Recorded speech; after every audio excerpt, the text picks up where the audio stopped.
As a yoga teacher, it is highly likely that you've seen at least a few of your students struggle with crow pose. Now, what I have found is that often it's the entry into crow pose and a lot of these dogmatic rules that we have placed upon our students when they're doing crow pose that limits them. And that's why I want to share with you 3 modifications that you can utilize in your teaching right now, simple things that you can incorporate into your classes that will help your students feel a lot more successful in their crow pose and really just make this pose more accessible and therefore more beneficial for more of your students as well. The very first thing that you can modify in crow pose to help your students feel more successful is just get rid of that whole idea that the knees need to stay on the shelf of the arm. Let them move to the outside of the arm. Yes, your students will obviously have a more difficult time pulling back from that because the knee on the arm, again, it is a shelf. The arm is like a stopper. However, if your student is not able to create that connection, however they want to get the benefits of balancing on the hands in crow pose, just allow the knees to move to the outside of the arms. I have had so many yoga students say to me, I can't do crow, and then they proceed to show me that they can do the balance, but the knees just go to the outside of the arm. That's crow pose. That's just not crow pose with the dogmatic rule that the knee has to be on the shelf of the arm. So encourage them to be able to enter crow pose with the intention of keeping the knee onto the shelf of the arm. And then if it slips, then that's okay. At least they're getting the practice of shifting and transferring the body weight forward and potentially taking weight off of the toes or both of the feet in order to be able to feel what is required to balance. All the muscles that are engaged in that balance will need to turn on. And that's why you should just let go of the whole idea that the knees need to be on the shelf of the arm, because it helps your students access this pose, access the balancing, the arm balancing aspect of the pose, and that will help them feel so much more successful. The second modification for a crow pose is to stop getting your students to start in Malasana.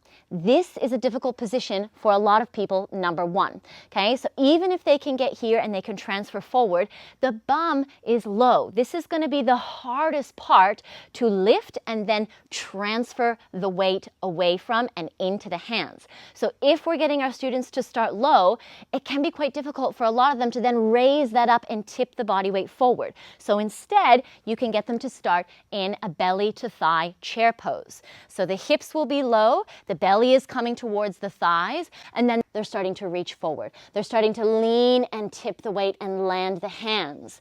And then they can begin to feel that entry is a little bit more accessible for them because the bum is already lifted. And then it's simply a matter of transferring the body weight forward into the hands and into the toes and eventually out of the toes instead of trying to get from this position and then trying to lift the bum up against gravity. And the third way that you can modify crow pose for your students is to use blocks. Now, you can get them to step on one block, and you can also get them to place a block where their head is going to be. So the block where the head is just almost like a little bit of a safety. So if they rock far forward, then at least they're going to have a placeholder so that they're not falling forward if that's a worry that they have. And then stepping on a block as well just gives them that extra little bit of height. It's hardest to leave the floor. Once you get that little bit off the floor, then it's just a matter of squeezing the feet towards each other and up towards the bum, and then that weight transfer happens more easily. But it's this initial part of getting the feet off the floor that can be really tricky for a lot of people. So it might look a little bit something like this. We can use what we used in the previous modification, which is more of that chair pose. Then from here, belly to thighs, leaning forward. Let's use what we used in the first modification as well. Just let the knees slide to the outside of the arms, tipping forward. And I probably placed the block too close to me. Tipping forward, and then if need be, then, you can just tap. They can tap toes, lift head.